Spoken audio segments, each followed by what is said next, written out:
नमस्कार दोस्तों, स्वागत है आपका UK education universe YouTube channel पे। तो दोस्तों, राजपाल सिंह थ्योरी सीरीज में हमारे लगभग 15 से 16 क्लासेस हो चुके हैं, जिस पे हमने प्रति चैप्टर वाइज उस पे जितने भी टॉपिक्स बनते थे उन टॉपिक्स पे डिस्कस किया है। और साथ ही बात करें दोस्तों, तो हमने प्रश्नोत्तरी रिवीजन सीरीज़ की पहले ही डिस्कस कर ली है, जिसकी अलग से हमारी एक प्लेलिस्ट बनी हुई है। थ्योरी क्लास की प्लेलिस्ट अलग है और जो प्रश्नोत्तरी रिवीजन रिवीजन सीरीज हमारी एमसीक्यूज़ की जो सीरीज है उसकी प्लेलिस्ट अलग है। दोनों के लिंक मैं वीडियो के डिस्क्रिप्शन बॉक्स पे डाल दूंगा, आप लोग वहाँ से जाके उन वीडियोज़ को देख सकते हैं। साथ ही हमने इस चैप्टर में विशेषण पर डिस्कस किया था और विशेषण पर हमने गुणवाचक विशेषण पे डिस्कस किया था इससे पहले। आज हम बात करने हैं वाले दोस्तों अनिश्चित संख्यावाचक विशेषण पे, और उसके बाद के जो अन्य हमारे चाहे परिमाणवाचक है या फिर निजवाचक संकेतवाचक सार्वनामिक विशेषण है उन पर डिस्कस करेंगे। तो दोस्तों देखिएगा, आज अगर हम बात करें अनिश्चित संख्यावाचक विशेषण पे, तो जिस संख्यावाचक विशेषण से निश्चित संख्या बहुत्व का बोध होता है उसे अनिश्चित संख्यावाचक विशेषण कहते हैं। कहने का मतलब ये है कि जिस संख्यावाचक विशेषण से अनिश्चित संख्या यानी कि हमें कोई निश्चित एक संख्या ही जब नहीं मिलेगी तो उसे हम क्या कहेंगे, अनिश्चित संख्यावाचक विशेषण कहेंगे। अगर जैसे देखें तो दोस्तों, अनेक हैं, कितने हैं, कई हैं, सभी हैं, सारे हैं, ढेर सारे, कुछ, जब ऐसे शब्दों का हम प्रयोग करेंगे तो हमें क्या मिल जाएगी, अनिश्चितता का भाव हमें प्रकट हो रहा है कि हमें उस चीज़ का निश्चय नहीं हो रहा है, तो उसी को हम क्या कहेंगे, अनिश्चित संख्यावाचक विशेषण कहेंगे।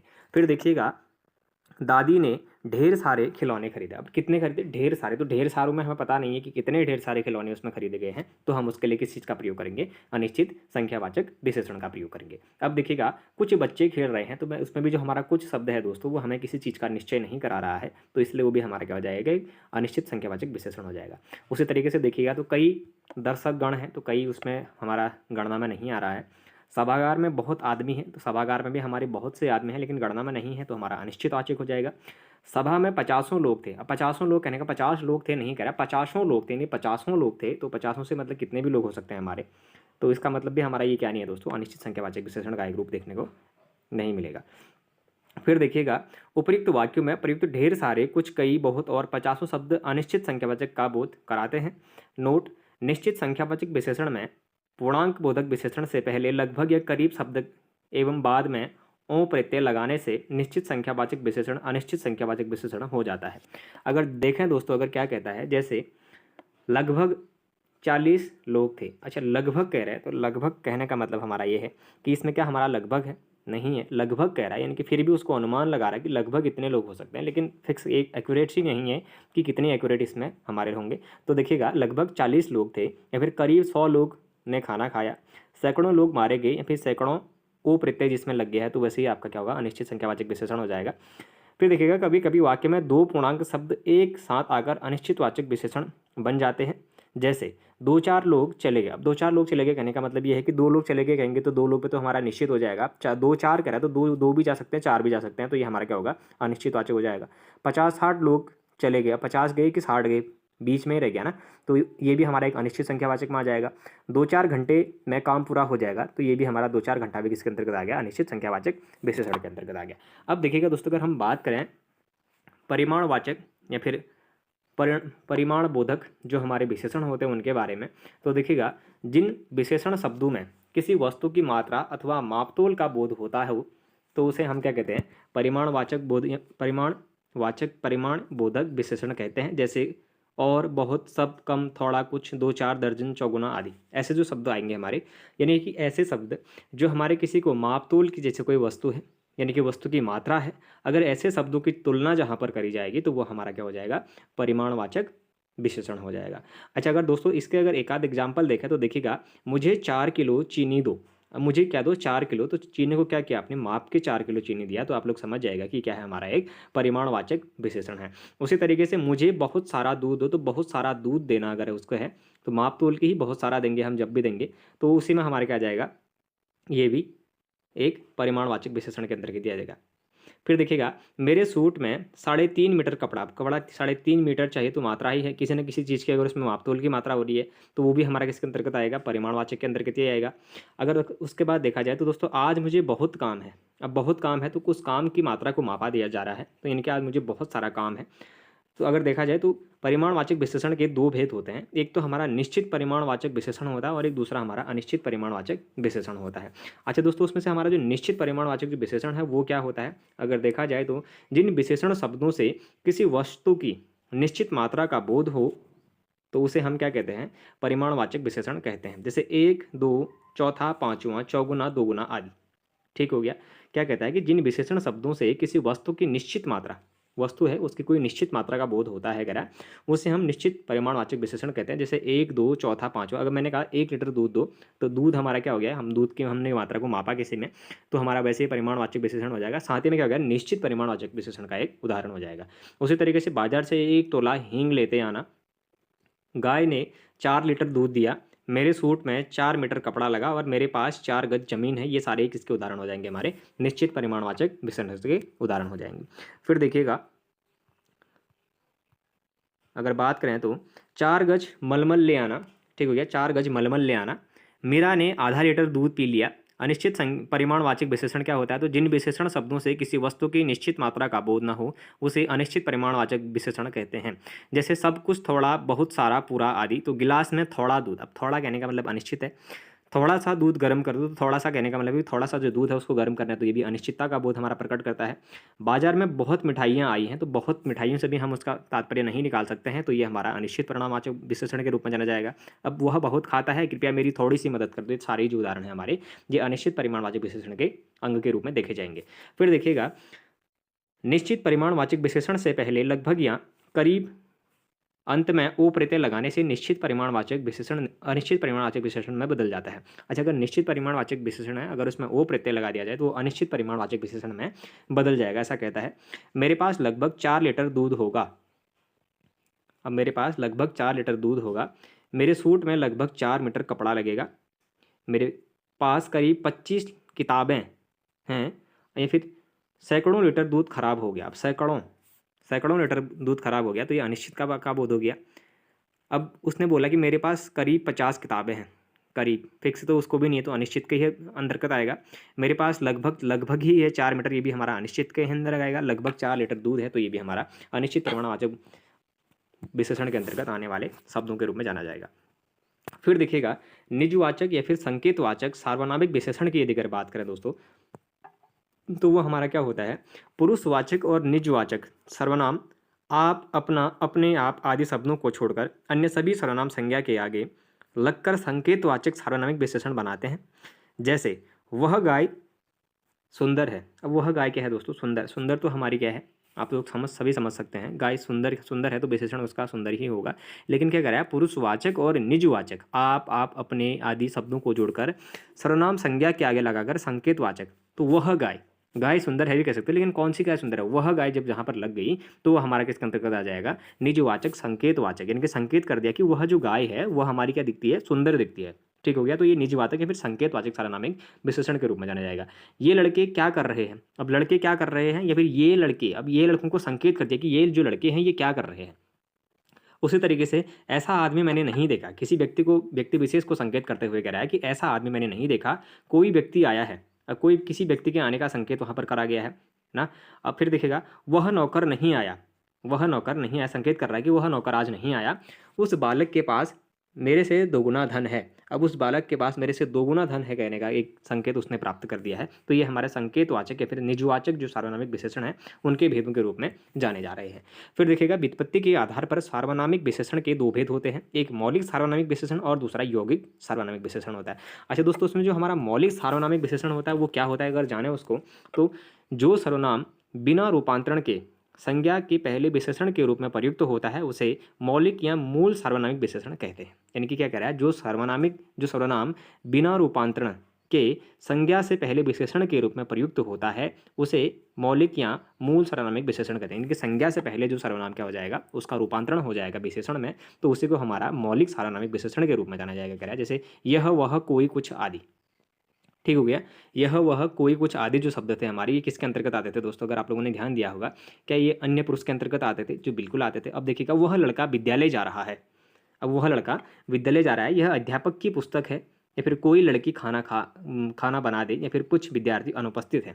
जो ये शब्द आए दोस्तों, उपयुक्त शब्दों में यह वह कोई कुछ मौलिक सर्वनाम के विशेषण के रूप में जाने जाएंगे। अब देखिए, अगर यौगिक की बात करें दोस्तों, तो जो सर्वनाम किसी प्रत्यय के योग से बनकर संज्ञा की विशेषता बताते हैं वे यौगिक सार्वनामिक विशेषण कहते हैं। अब क्या कह रहा है, जो सर्वनाम किसी प्रत्यय के योग से बनकर संज्ञा की जो विशेषता है उसको बताते हैं तो वे हमारे यौगिक सार्वनामिक विशेषण कहलाते हैं। जैसे ऐसा, आप प्रत्यय जुड़ा ना, कैसा, कैसा में आप प्रत्यय जुड़ा, कितना, इतना, जितना, जब प्रत्यय जुड़ा दोस्तों से इनसे जो मिलकर है वो जो सर्वनाम जो प्रत्यय है उसको लगाकर जो संज्ञा शब्द हैं हमारे, उनकी जो विशेषता बताते हैं वो हमारे क्या करेंगे, यौगिक सार्वनामिक विशेषण के रूप में जाने जाएंगे।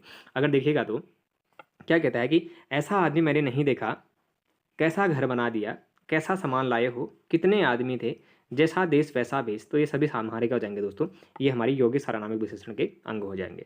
उपयुक्त वाक्यों में ऐसा, कैसा, कितने जो हमारे होंगे ये हमारे क्या होंगे, यौगिक सार्वनामिक विशेषण के अंग होंगे। अब कुछ महत्वपूर्ण तथ्यों को यदि अगर देखा जाए तो क्या कहता है कि जिन शब्दों का प्रयोग संज्ञा शब्दों के स्थान पर होता है उसे सर्वनाम कहते हैं।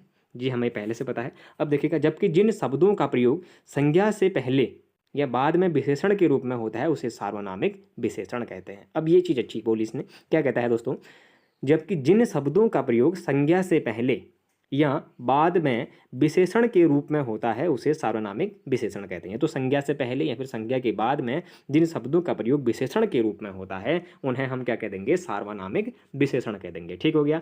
आइए इसे उदाहरण के माध्यम से समझते हैं। तो वह सुंदर है, वह क्या है दोस्तों, सुंदर है, वह गाय सुंदर है। अब कहते हैं कि वह सुंदर है, तो उसकी विशेषता बताए कि वह जो व्यक्ति है वो क्या है, सुंदर है। अब वह गाय सुंदर है, उस गाय की जो व्यवस्था, जो हमने रूप बताया कि वो किस तरीके का है, कि सुंदर उसका रूप देखने को मिल रहा है, इस तरीके से बताया गया है। तो वह गाय सुंदर है। अगर देखा जाए तो पहले वह सुंदर है में वह शब्द सर्वनाम है, क्योंकि वह शब्द किसी संज्ञा के स्थान पर आया है। अब गाय सुंदर है बोलते तो गाय संज्ञा हो जाती। अब वह गाय बोल दिया है तो वह क्या हो जाएगी, हमारी एक संज्ञा शब्द के रूप में उसने अपना स्थान ले लिया, उस सर्वनाम ने अपना स्थान ले लिया है। तो क्या कहता है कि पहले वाक्य वह सुंदर है में वह शब्द सर्वनाम है, जबकि वह किसी संज्ञा के स्थान पर आया है। जबकि दूसरे शब्द में वह गाय सुंदर है में वह शब्द सार्वनामिक विशेषण है, क्योंकि इस वाक्य में वह शब्द संज्ञा गाय के आगे लगकर उस गाय की विशेषता बताने का कार्य कर रहा है। ठीक हो गया। अच्छा, वह शब्द पहले वाक्य में वह गाय सुंदर है में वह जो शब्द था वो सर्वनाम है, क्योंकि वह शब्द संज्ञा से पहले स्थान पर आया है। लेकिन जो दूसरा शब्द था हमारा, वह गाय सुंदर है, उसमें क्या कर रहा है कि वह गाय सुंदर है में वह जो शब्द है वो सार्वनामिक विशेषण है, क्योंकि वह क्या कर रहा है, उस गाय की जो विशेषता है उसको बताने का कार्य कर रहा है। तो हमारा क्या हो जाएगा, सार्वनामिक विशेषण हो जाएगा। फिर देखिएगा, परिमाणवाचक एवं संख्यावाचक विशेषण में अंतर क्या होता है। तो जिन वस्तुओं को 1, 2, 3, 4 अर्थात संख्या के रूप में नहीं गिना जा सकता किंतु वस्तुओं की मापतोल की जा सके, तो ऐसे वस्तु हमारे परिमाणवाचक विशेषण कहते हैं। जैसे मेरे पास थोड़ा दूध है, इस वाक्य में थोड़ा शब्द मापतोल के रूप में प्रयुक्त किया गया है, इसलिए परिमाणवाचक विशेषण है। इससे पहले हम इसको डिटेल में समझ चुके हैं। जिन वस्तुओं की गिनती की जा सके अर्थात जिसे संख्या के रूप में 1, 2, 3, 4 आदि गिना जा सके उन्हें संख्यावाचक विशेषण कहते हैं। जैसे मेरे आसपास पेन है। ठीक हो गया, मेरे आसपास पेन है, तो हम इसको किस में गिनेंगे, संख्यावाचक विशेषण के रूप में गिनेंगे। अगर दोस्तों देखे जाए उसके बाद की जो विशेषण है उनकी जो अवस्थाएं हैं वो कितनी होती हैं, तो देखिएगा, तुलना की दृष्टि से विशेषण की 3 अवस्थाएं होती हैं जो निम्नलिखित मूलावस्था, उत्तरावस्था, उत्तमावस्था के रूप में जानी जाती हैं। अच्छा, कौन कौन सी है दोस्तों, मूलावस्था है, उत्तरावस्था है और उत्तमावस्था है। मूलावस्था, उत्तरावस्था और उत्तमावस्था आप लोगों को भी याद करना है। अब दोस्तों इनको रटना नहीं है, मेन चीज़ अगर आप लोग इनको सीखेंगे तो ये आपके लंबे टाइम तक दिमाग में रहेंगे। अगर इसको रटेंगे तो ये फिर कुछ समय बाद आपके दिमाग से डिलीट हो जाएंगे। तो आप लोग ध्यान रखिएगा कि मूल अवस्था क्या होती है। अगर जब उसका उत्तरा अवस्था में परिवर्तन होगा तो फिर वो क्या हो जाएगा, और उसी तरीके से अगर उसका उत्तमा अवस्था में अगर उसका चयन हो जाएगा तो फिर वो क्या आ जाएगा। जैसे मैंने कहा, अगर कोई मूल अवस्था में है, मूल अवस्था में मैंने कहा तीव्र कोई चीज़ है, अगर उत्तरा अवस्था में जाएगी तो तीव्रतर हो जाएगी, उत्तम अवस्था में जाएगी तो हमारा तीव्रतम हो जाएगी। इस तरीके से इनका परिवर्तन होता है। तो आपको तीनों ही जो परिवर्तन है उनको देखना पड़ेगा, चाहे वो मूलावस्था से हो, उत्तरावस्था से हो या फिर उत्तमावस्था से हो।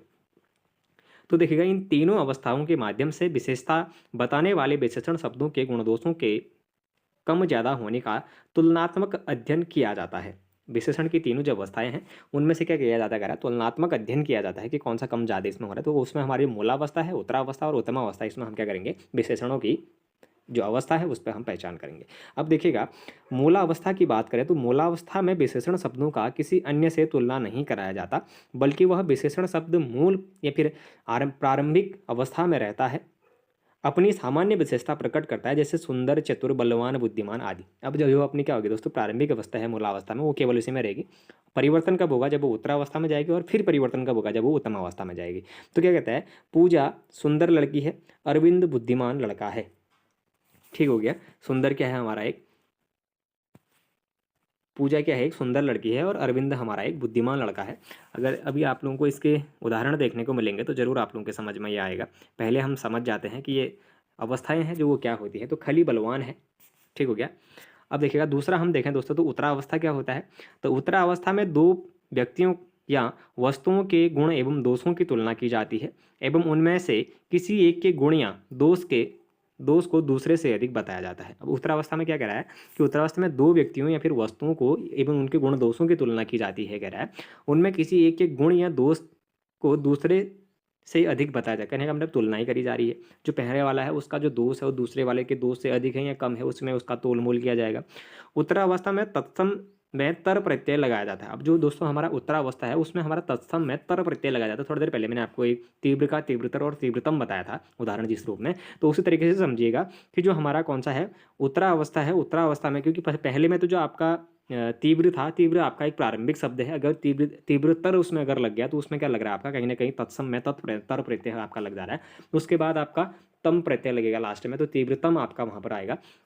तो क्या हो रहा है, इसके मोशन में इसने अगर जब चेंज किया है, इसके जो गुण दोष में इसने क्या किया, परिवर्तन किया है, तो ये क्या कहता है कि जो हमारा उत्तरावस्था है उसमें तत्सम शब्दों में तर प्रत्यय लगाया जाता है। जैसे अधिक है, बुद्धिमान है, बलवान है। जब ऐसे शब्दों में क्या करेंगे हम, अरविंद गोपाल से अधिक बुद्धिमान है। अब क्या किया इसने, इसकी तुलना करी ना।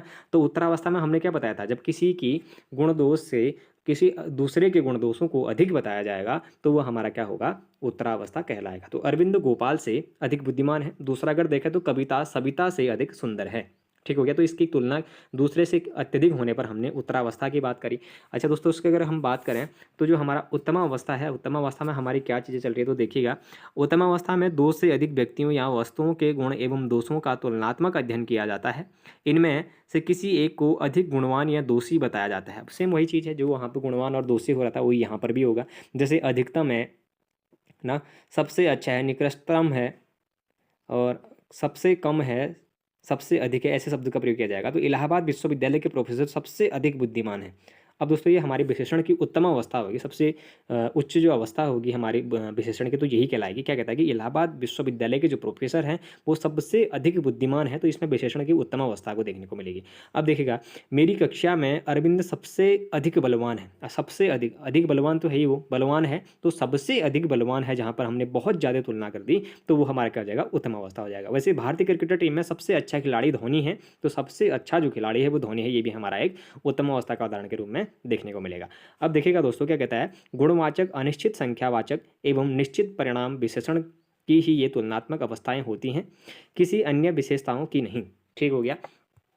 अगर अब देखें तो क्या कहता है दोस्तों, अगर विशेषणों की तीन अवस्थाओं के रूप में इस प्रकार है। अब देखिएगा दोस्तों, मैंने आपको जो समझाया था, न्यून हमारा प्रारंभिक है तो मूल अवस्था होगा। अच्छा, उसी का उत्तरावस्था हमारा क्या हो जाएगा, न्यूनतर हो जाएगा। इसमें तर प्रत्यय लगा था और हमारा इसमें आप लोग तम प्रत्यय लगा के मान के चलेगा उत्तरावस्था में, तो न्यूनतर का आपका न्यूनतम हो जाएगा। उसी तरीके से लघु का लघुतर और लघुतम हो जाएगा। निम्न का आपका निम्नतर और आपका निम्नतम हो जाएगा। उच्च का आपका उच्चतर और आपका उच्चतम हो जाएगा। कठोर का आपका कठोरतर और कठोरतम हो जाएगा। अगर देखा जाए तो गुरु का गुरुतर और गुरुतम हो जाएगा। महान का महानतर और महतम हो जाएगा। महत का महत्तर और महत्तम हो जाएगा। और तीव्र का आपका तीव्रतर और तीव्रतम हो जाएगा। विशाल का आपका विशालतर और विशालतम हो जाएगा। उत्कृष्ट का उत्कृष्टतर और उत्कृष्टतम हो जाएगा। सुंदर का सुंदरतर और सुंदरतम हो जाएगा। मधुर का मधुरतर और मधुरतम हो जाएगा। और अच्छी का बहुत या फिर अधिक अच्छी या फिर सबसे अच्छे आपका रूप देखने को मिलेगा। वहीं अगर चतुर का देखें तो अधिक चतुर या फिर सबसे अधिक चतुर देखने को मिलेगा। बुद्धिमान का अधिक बुद्धिमान या सबसे अधिक बुद्धिमान, उसका उत्तमावस्था देखने को मिलेगा। बलवान का अगर उत्तरावस्था देखें तो दोस्तों अधिक बलवान, और उत्तमावस्था देखते हैं तो सबसे अधिक बलवान के रूप में देखने को मिलेगा। अच्छा, उसके बाद देखें दोस्तों फिर क्या कहता है कि विशेषण से बनने वाली भाववाचक संज्ञाएं कौन सी हैं। तो दोस्तों ये भाववाचक संज्ञाएं पूछी जाती हैं, ध्यान रखिएगा। अपना से अपनापन बनता है। अंकित से अंकन बनता है। काला से कालिमा। विधवा से वैविध्य, ये दोनों ही पूछे गए हैं, ध्यान रखिएगा। काला से कालिमा और जो हमारा विधवा से वैधव्य जो हमारा बनता है, ये दोनों ही पूछे गए हैं। अच्छा से अच्छाई और घनिष्ठ से हमारा घनिष्ठता बनता है। चौड़ा से चौड़ाई, चतुर से चतुराई, ऊंचा से ऊंचाई, दक्ष से दक्षता, खामोश से खामोशी, ऐतिहासिक से ऐतिहासिकता और धार्मिक से आपकी धार्मिकता बनती है। वैसे गुरु से आपकी गुरुता या फिर गुरुत्व बनता है। चालाक से चालाकी और एक से एकता, अधिक से अधिकता और कड़वा से कड़वाहट, सरल से सरलता बनती है। अगर देखा जाए दोस्तों तो बूढ़ा से बुढ़ापा, लंबा से लंबाई, लघु से लघुता या लघुत्व और मधुर से आपकी मधुरता, भला से भलाई, कुरूप से कुरूपता, शिष्ट से आपकी शिष्टता, हीन से हीनता, लाल से लालिमा, ये ध्यान रखिएगा, लाल से लालिमा, राष्ट्रीय से राष्ट्रीयता, पंडित से पंडित्य हो गया और प्राचीन से आपका क्या बनता है, प्राचीनता, योग्य से आपकी योग्यता, वीर से आपकी वीरता बनती है और सभ्य से आपकी सभ्यता, और सलील से आपकी सलीलता और बुरा से आपकी बुराई, मोटा से मोटाई और स्पष्ट से आपकी स्पष्टता बनती है। फिर देखिएगा, पागल से आपका पागलपन, मीठा से मिठास, चिकना से चिकनाई और उत्कृष्ट से उत्कृष्टता, कुशल से कुशलता और तीव्र से आपकी तीव्रता जो हमारा बनने को देखने को मिलेगा भाववाचक में, ये सब देखने को मिलेंगे। फिर देखिएगा अब क्या कहता है कि संज्ञा, सर्वनाम एवं विशेषण से भाववाचक संज्ञा बनाना। अच्छा दोस्तों, संज्ञा, सर्वनाम और जो हमारे विशेषण है, अगर इससे भाववाचक संज्ञा अगर हम बनाएंगे तो किस तरीके से बनाएगा। पुरुष का दोस्तों हमारा पुरुषत्व बनता है, ये पूछा गया है पहले से। नारी से नारीत्व बनता है। गुरु से गुरुत्व तो वीर से वीरत्व। लघु से लघुत्व बनेगा, दास से दासत्व हो गया, छत्री से छत्रित्व बनेगा और सती से आपका सतीत्व बनेगा, इनकी त्व प्रत्यय उसमें लग जाएगा, ये ध्यान रखिएगा।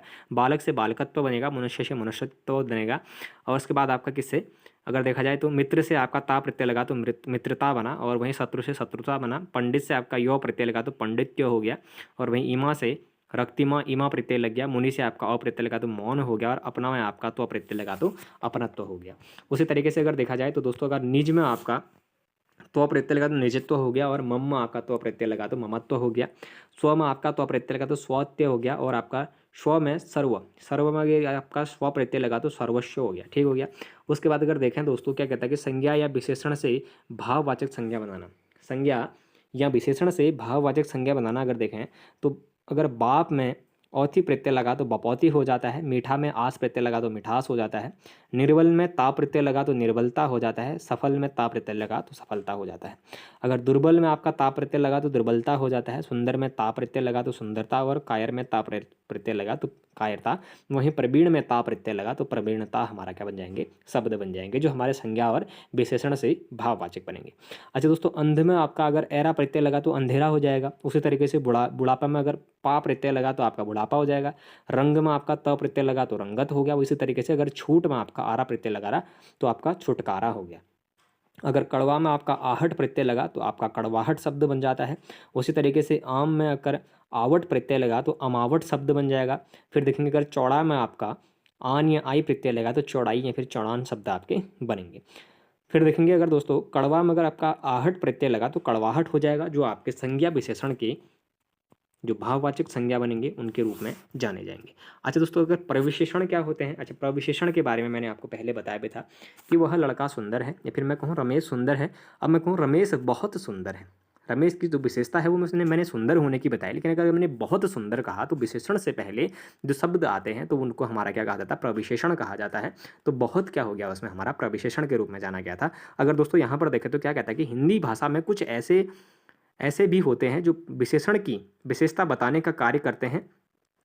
ऐसे शब्द जो विशेषण की विशेषता बताते हैं उन्हें प्रविशेषण कहते हैं। पंडित कांता प्रसाद गुरुजी ने इन्हें प्रविशेषण या फिर अंतर्विशेषण कहा है। ठीक हो गया, कांता प्रसाद गुरुजी के द्वारा इनको प्रविशेषण या फिर अंतर्विशेषण के रूप में जाना गया। क्वेश्चन पूछा जाता है कि किसके द्वारा विशेषण की विशेषता बताने वालों को प्रविशेषण या फिर अंतर्विशेषण के रूप में जाना गया। तो दोस्तों कांता प्रसाद गुरुजी के अनुसार जाना गया। अब देखिएगा दोस्तों ये क्या कहता है, एग्जाम्पल आप लोगों के सामने है। अरविंद बहुत तेज दौड़ता है।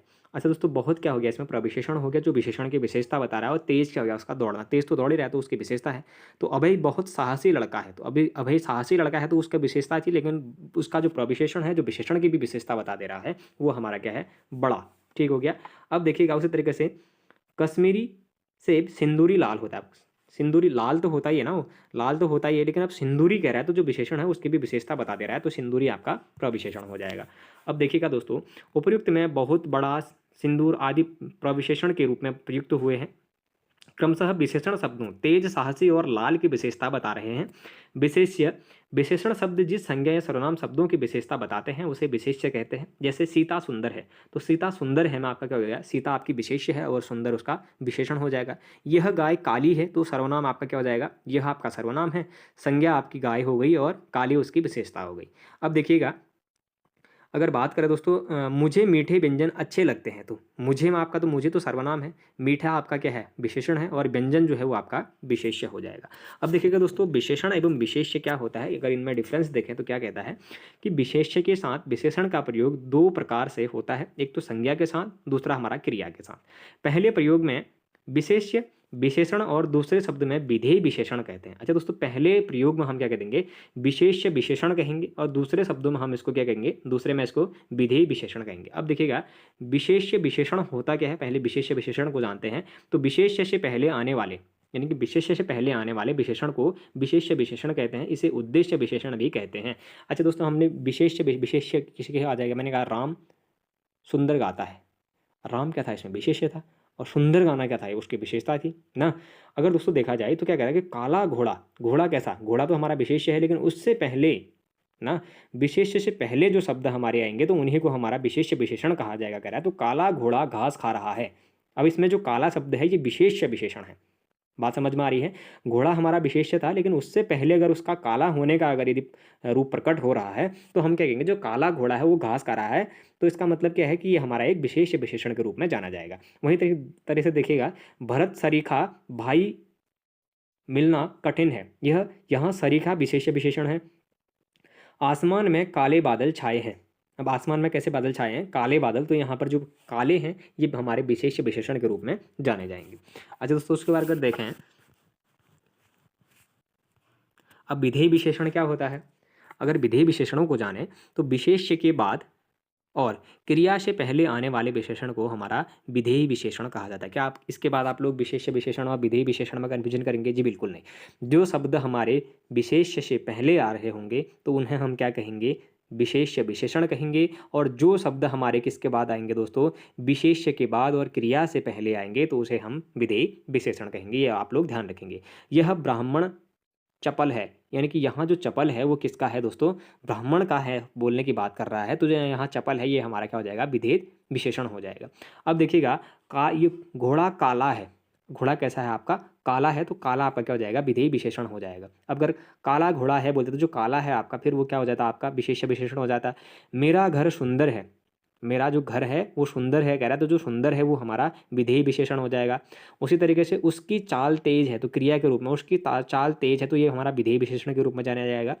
वह बालक चतुर है, तो दोस्तों वह बालक जो है वो चतुर है, तो चतुर हमारा विधेय विशेषण होगा। उसी तरीके से हमारा देश महान है, तो महान क्या है, हमारा विधेय विशेषण के रूप में जाना जाएगा। अब मेरा लड़का आलसी है, तो यहाँ आलसी विधेय विशेषण के रूप में जाना जाएगा। प्रताप सिंह का घोड़ा काला है, तो यहाँ जो काला है वो विधेय विशेषण के रूप में जाना जाएगा। अब अगर देखें दोस्तों, तो परीक्षा उपयोगी महत्वपूर्ण जो तथ्य हैं, विशेषण के 4 भेद होते हैं। अच्छा दोस्तों, विशेषण के हमारे कितने भेद होते हैं, कह रहा है 4 भेद होते हैं। जिस विकारी शब्द से संज्ञा की व्याप्ति फिर मर्यादित होती है उसे हम विशेषण कहते हैं। प्रत्येक बोधक विशेषण है, हमने पहले डिस्कस किया है।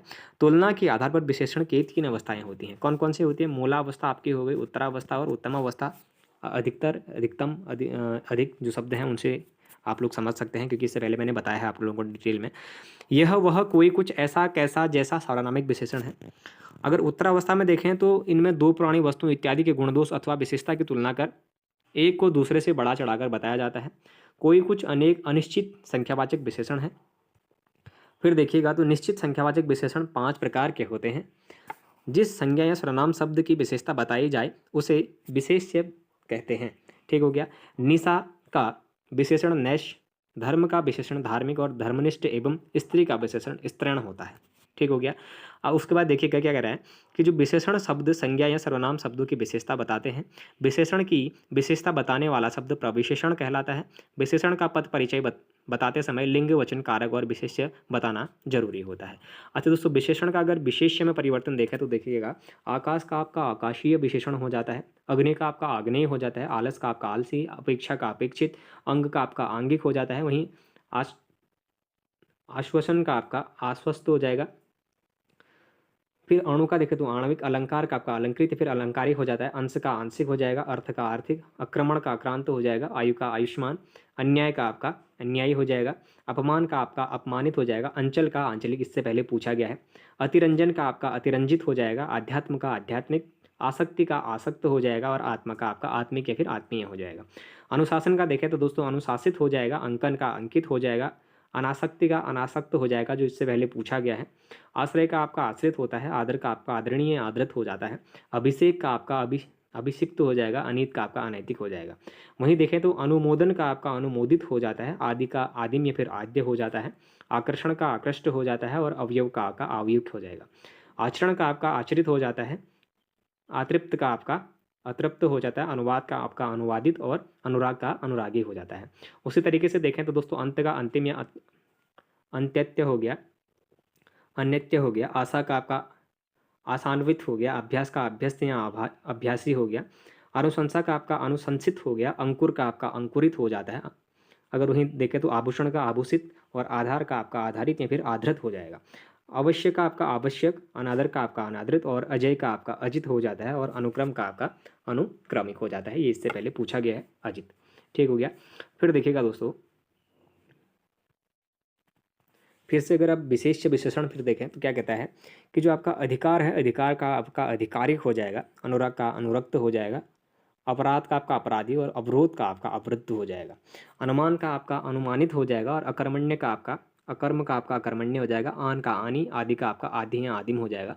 दोस्तों ये तो हमने विशेष और विशेषणों पर बात करी, इसके काफ़ी उदाहरण हमें देखने को मिले हैं। अगर जिनके बारे में हम चर्चा करेंगे तो दोस्तों वीडियो काफ़ी लंबी हमारी देखने को मिलेगी।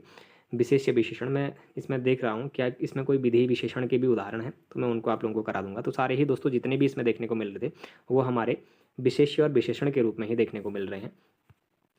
तो अगर देखा जाए दोस्तों तो इसमें जो हमारे इम्पोर्टेंट हैं मैं उनको आप लोगों को बता देता हूँ, क्योंकि इस पेज के तो हमने कर लिए थे। बाकी इंद्रिय एक बार पूछा गया, जिसका इंद्रिय हमारा होता है उपनिषद का आपका औपनिषेदिक है, उद्धरण का आपका उद्धृत हो गया और उत्पीड़न का आपका उत्पीड़ित हो गया।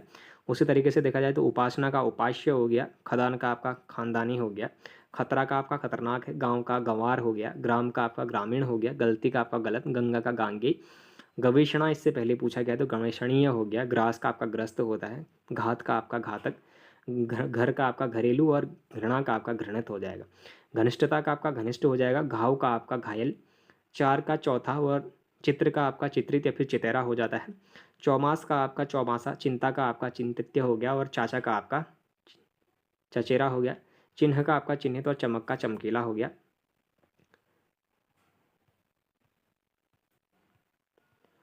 ज्योतिष का आपका ज्योतिषी, जादू का आपका जादूगर, जाति का आपका जातीय, जवाब का जवाबी, झगड़ा का आपका झगड़ालू हो जाएगा, ठंड का ठंडा, डांक का डाकिया डाकिया आ जाएगा और डोरा का आपका डोरिया आ जाएगा, तीखापन का आपका तीखा आ जाएगा, त्याग का त्यागी या त्याज्य आ जाएगा, ताप का तप्त आ जाएगा और तृप्त का आपका तृप्ति का आपका तृप्त आ जाएगा।